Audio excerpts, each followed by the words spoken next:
വാച്ചുകളോട് ഭ്രമമുണ്ടോ? ഉണ്ട്. ഉണ്ട്. ഏത് വാച്ചാണ്? അങ്ങനെ ചോദിച്ചു കഴിഞ്ഞാൽ ടൈറ്റാൻ.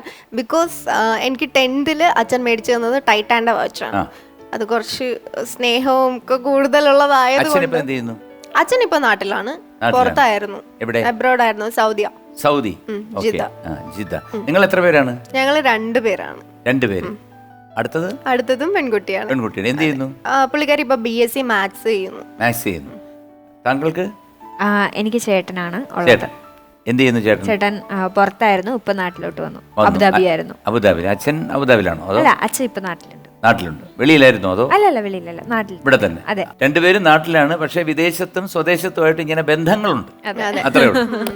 കുടുംബ വിളക്കിൽ നിങ്ങൾ ശ്രീലക്ഷ്മി ശീതളായി, അശ്വതി ആഷ് ഡോക്ടറായി. എന്ത് പറയുന്നു? ആക്ച്വലി ഞാൻ ടെക്നോ പാർക്കിൽ വർക്ക് ചെയ്തുകൊണ്ടിരിക്കുവായിരുന്നു. അപ്പോൾ സ്റ്റഡീസ് ഒക്കെ കഴിഞ്ഞിട്ട് ടെക്നോ പാർക്കിൽ സൈഡിലൂടെ ഇങ്ങനെ പോയിക്കൊണ്ടിരിക്കുവായിരുന്നു. അപ്പോൾ ഈ ഒരു ലോക്ക്ഡൗൺ എന്ന് പറയുന്ന പീരീഡ് വന്നത് അപ്പോഴാണ്. അപ്പോൾ കമ്പനി വൈൻഡിങ് അപ്പ് ചെയ്യാൻ പോയപ്പോൾ ഞാൻ വിചാരിച്ചു ഓക്കെ മോഡലിംഗ് ചെയ്തു തുടങ്ങാം. ആ സമയത്ത് ജസ്റ്റ് ഞാനൊന്ന് മോഡലിംഗ് ചെയ്ത് തുടങ്ങി. അവിടെ നിന്ന് 1-2 TV കൊമേഴ്ഷ്യൽസ് കിട്ടി. ദെൻ മാക്സ് ഫാഷൻ ഇന്ത്യ കുറച്ച് ജുവലറി ആഡ്സ് ഒക്കെ ചെയ്തു. ദെൻ അവിടെ നിന്ന് അനൂപ് മേനോൻ ചേട്ടന്റെ ഒരു മൂവി ചെയ്തു. ഏത്? പത്മ എന്ന് പറഞ്ഞിട്ട്.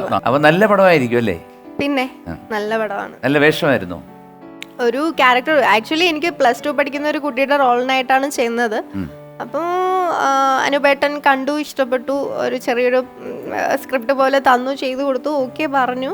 ദെൻ അത് കഴിഞ്ഞ് ഞാൻ അവിടെ ഉണ്ടായിരുന്നപ്പോൾ അനുപേട്ടൻ പറഞ്ഞു ഒന്ന് സാരി എടുത്ത് കണ്ടിരുന്നെങ്കിൽ കൊള്ളായിരുന്നു എന്ന് പറഞ്ഞാൽ അങ്ങനെ സാരി എടുത്തപ്പോൾ കുറച്ചുകൂടി ഉള്ള ഒരു വേഷം കിട്ടി. അങ്ങനെ ചെയ്തു. അപ്പം ആഗ്രഹം സിനിമയിലോട്ട് വരണമെന്നാണ്? ആക്ച്വലി അങ്ങനെയല്ല സർ, ഞാനിപ്പോ പറഞ്ഞു വന്നത് സിനിമ, സീരിയൽ രണ്ടും ഇഷ്ടമാണ്. എനിക്ക് രണ്ടും ഭയങ്കര ഇഷ്ടമാണ്. മോഡലിംഗ് ചുരുക്കി പറഞ്ഞു കഴിഞ്ഞാൽ സിനിമയായാലും സീരിയലായാലും മോഡലിംഗ് ആയാലും വർക്ക് ചെയ്യണം, അത്രേ ഉള്ളൂ. കലാരംഗത്ത് ഫ്ലറിഷ് ചെയ്യണം, അത്രേ ഉള്ളൂ. ഞാൻ മോഡലിംഗ് ഒന്നും അങ്ങനെ ചെയ്യാറില്ല. ഫോട്ടോഷൂട്ട് ചെയ്യാൻ ഭയങ്കര ഇഷ്ടമാണ്. അതാകുമ്പോ കുറെ ഡ്രസ്സൊക്കെ ഇട്ട് അടിപൊളിയായിട്ട് ഷൂട്ടൊക്കെ ചെയ്ത് പോസ്റ്റ് ചെയ്യുക, അതിന് ലൈക്ക്, കമന്റ്, ഇതൊക്കെയായിരുന്നു എന്റെ മൈൻഡില്. അപ്പൊ ഈ ഡ്രസ്സൊക്കെ ആര് തരും? ഇതൊക്കെ ബൊട്ടീക്സ് കൊളാബ് കിട്ടാറുണ്ട്. കയ്യിൽ നിന്ന് പൈസ കൊടുത്ത് വാങ്ങിക്കുന്നതല്ല, അങ്ങനെ ഒരു പരിപാടിയേ ഇല്ല. കൂടുതൽ ലൈക്ക് ചെയ്യുന്ന ആരാണ്? അതോ ഒബിയസ്ലി ബോയ്സ് ആയിരിക്കും. ഈ ഒബിയസ്ലി വേണ്ട, ബോയ്സ് ആണെന്ന് പറഞ്ഞേ. ബോയ്സ് ആണെന്നങ്ങ് പറഞ്ഞാൽ മതി. ബോയ്സ് ആയിരിക്കും. ഈ ഒരു ഗ്ലാമറസ് ഫോട്ടോഷൂട്ട് ആരാ ഇതിനകത്ത് നടത്തുന്നത്? ആണോ? അതെ. എന്താണ് ഈ ഗ്ലാമറസ് ഫോട്ടോഷൂട്ട്? അങ്ങനെ ഗ്ലാമറസ് ഉണ്ട് അങ്ങനെ ഒന്നും ഉദ്ദേശിക്കുന്നില്ല സാർ. നമ്മുടെ മൈൻഡിലുള്ള ഒരു ആ ആർട്ടിനെ നമ്മൾ നന്നായിട്ടൊന്ന് പ്രൊജക്ട് ചെയ്യാൻ. എങ്ങനെയാണ് നാട്ടുകാര് ഈ ഫോട്ടോഷൂട്ടിനെ പ്രതികരിക്കുന്നത്? നാട്ടുകാര് നല്ല ചേട്ടന്മാരും കാണും, ഇതിൽ തെറി വിളിക്കുന്ന ചേട്ടന്മാരും കാണും. എന്താണ് ഈ തെറി വിളിക്കാൻ കാര്യം? അങ്ങനെയല്ല, മേ ബി ചിലർക്ക് ഇഷ്ടാവില്ല, ചിലർക്ക് ഈ ഗ്രാമീണ പെൺകുട്ടികളെ ആയിരിക്കും കൂടുതൽ ഇഷ്ടം. നമ്മുടെ ഏറ്റവും അടുത്ത് നിൽക്കുന്ന ഫാമിലി റിലേറ്റീവ്സിനായിരിക്കും കുറച്ച് വീട്ടിൽ എതിർപ്പുണ്ടല്ലേ? അച്ഛനമ്മ അല്ല പ്രശ്നം, ഫാമിലി റിലേറ്റീവ്സിനാണ് കുറച്ച് പ്രശ്നം വരാറ്. നിങ്ങൾ അച്ഛനമ്മയുടെ കൂടെ അല്ലേ താമസിക്കുന്നത്? അതുകൊണ്ട് പ്രശ്നമില്ല, അവർക്കാണല്ലോ എന്തെങ്കിലുമൊക്കെ പറയണമെന്ന് തോന്നുന്നു. അല്ല, എന്ത് ഡ്രസ്സ് കണ്ടിട്ടാണ് അവർ പറയുന്നത്? ഞാൻ ഈ ഇടയ്ക്ക് ഒരു റെഡ് കാർപ്പറ്റ് പോലെ ഒരു ഷൂട്ട് ചെയ്തിട്ടുണ്ടായിരുന്നു, ഒരു റെഡ് ഡ്രസ്സില്. അത് കുറച്ച് നല്ലൊരു ആർട്ടായിരുന്നു. അത് കണ്ടിട്ട് നല്ലത് പറഞ്ഞവരും ഉണ്ട്, ഒരുപാട് നല്ലത് പറഞ്ഞ സുഹൃത്തുക്കളും ഉണ്ട്. വളരെ ചുരുക്കം പേര് അത് വേണമായിരുന്നോ?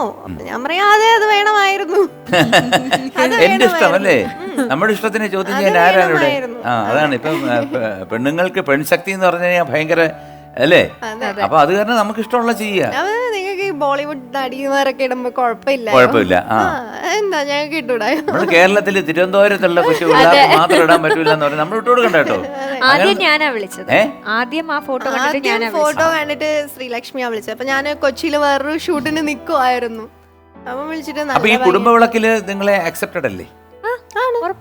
പിന്നെ നല്ല ഫ്രണ്ട്സ് അല്ലേ? അതാണ് നമുക്ക് ചുറ്റുമുള്ള ഒരു 100%-ൽ ഒരു 85-90% നല്ല സുഹൃത്തുക്കളാണ്. ശ്രീലക്ഷ്മി എല്ലാം തുറന്നു പറയുന്ന ഒരു ക്യാരക്ടറാണ്. അതായത് പ്രീ ഡിഗ്രിക്ക് പഠിക്കാൻ തുടങ്ങിയപ്പോൾ തൊട്ടുള്ളൊരു പ്രണയമുണ്ട്. ആ പ്രണയം അങ്ങനെയൊക്കെ പോയി. അത് ഒരു വിവാഹം വരെ എത്തി. എന്നിട്ട് പിന്നെ അതെങ്ങനെയൊക്കെ അടിച്ചു പിരിഞ്ഞു പോയി. അയ്യോ അങ്ങനെയൊന്നും സംഭവിച്ചിട്ടില്ല കേട്ടോ. പിന്നെ എങ്ങനെയാ? ഓക്കെ, പ്രണയമുണ്ട്, അത് സ്റ്റിൽ ഇപ്പോഴും ഉണ്ട്. പക്ഷെ ഇതിന്റെ ഇടയ്ക്ക് കുറെ ഓൺലൈൻ ന്യൂസസ് ഇങ്ങനെ ഇല്ലാത്തതൊക്കെ അങ്ങ് കല്യാണമാണ്, ഡേറ്റ് വരെ പറഞ്ഞു. അതെ, ഞാൻ പോലും അറിഞ്ഞിട്ടുണ്ടായിരുന്നില്ല. ഡേറ്റ് പറഞ്ഞു, അടിച്ചു പിരിഞ്ഞെന്ന് പറയുന്നു, അടിച്ചു പിരിഞ്ഞെന്ന് എന്തോ കുറെ ന്യൂസസ് വന്നിരുന്നു. പക്ഷെ റിലേഷനിലാണ്, സ്റ്റിൽ ഇപ്പോഴും ആണ്. പക്ഷെ കല്യാണവും ഇല്ല, അടിച്ചു പിരിഞ്ഞിട്ടും ഇല്ല. സോ ശരിക്കും ആഷിന്റെ മുഖം നോക്കുമ്പം ആഷ് മാരീഡ് ആണെന്ന് തോന്നുന്നു. ശരിയാണോ? അതെ, ആണല്ലേ. അപ്പം അദ്ദേഹം ഇവിടെ ആണോ അതോ? ഇവിടെ തന്നെയാണ്. ഇവിടെ തന്നെയാണ്. അപ്പൊ എന്താണ് പേര് അദ്ദേഹത്തിന്റെ? ദീപക് ചന്ദ്ര ദിവാകർ. ശരി. എന്ത് ചെയ്യുന്നു? പുള്ളി ബിസിനസ് ആണ്. ബിസിനസ് ആണ്. Very good, very good. അല്ല, ഈ സിനിമയിൽ അഭിനയിക്കാൻ ആരുടെ എനിക്ക് ആഗ്രഹമുണ്ട് അങ്ങനെയൊന്നും പറഞ്ഞിട്ടില്ല? അങ്ങനെ പറഞ്ഞിട്ടൊന്നുമില്ല. ഞാൻ സിനിമയിലോട്ട് ശരിക്കും പറഞ്ഞാ നോക്കിയിട്ടും ഇല്ല. ഇല്ല ഇല്ല. അപ്പൊ ആദ്യമായിട്ട് വന്നത് ഈ കുടുംബവിളക്കിലാണോ? അല്ല, ചോക്ലേറ്റ് ആയിരുന്നു. ചോക്ലേറ്റ്? അതെ, ചോക്ലേറ്റ് ആയിരുന്നു എന്റെ ആദ്യത്തെ സീരിയല്. അതും ഭയങ്കര വിഷമമുള്ള ഒരു കാര്യവും കൂടെ ആയിരുന്നു. കാരണം ആദ്യമായിട്ട് വെറും ടിക്ടോക്സ് ഒക്കെ വന്ന ടൈമില് അതിൽ മാത്രം ആക്ട് ചെയ്തുകൊണ്ടിരുന്ന ഞാനാണ്. അപ്പൊ എനിക്ക് ഒരു ചാൻസ് കിട്ടി. സുഹൈൽ എന്ന് പറയുന്ന ഒരു കാസ്റ്റിംഗ് ഡയറക്ടർ വഴി എനിക്കൊരു ചാൻസ് കിട്ടി. ഞാൻ ഭയങ്കര എക്സൈറ്റ്മെന്റിൽ ചെന്നൈയിലായിരുന്നു ഷൂട്ട്. ഞാൻ അവിടെ പോയി അഭിനയിച്ചു. പക്ഷേ എന്തു പറയാനാ, ഒരു 2 ഷെഡ്യൂളേ ആ സീരിയൽ പോയിട്ടുണ്ടായിരുന്നുള്ളൂ. അത് അപ്പോഴത്തേക്കും നിർത്തി. അതെനിക്ക് ഭയങ്കര വിഷമമായിരുന്നു. കാരണം എൻ്റെ കരിയറിലെ ആദ്യത്തെ പടി തന്നെ ഒരു പരാജയമായി പോയോ എന്നെനിക്കൊരു വിഷമം ഉണ്ടായിരുന്നു.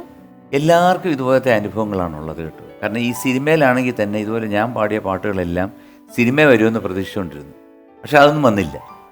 നമ്മൾ പ്രതീക്ഷിക്കാതെ നമുക്ക് കിട്ടുകയും ചെയ്തു. 1000 കണ്ണുമായി കാത്തിരുന്നു നിന്നെ ഞാൻ, എന്നിൽ നിന്നും പറന്നകന്നൊരു പൈങ്കിളി മലർത്തേൻകിളി, പൈങ്കിളി മലർത്തേൻകിളി. പൈസ നമുക്ക് നാളെ വീണ്ടും പറ്റുമോ? ടൈമുണ്ടോ? ഡേറ്റ് ഉണ്ടോ? ഉണ്ടേ. Okay, so good night, sweet dreams.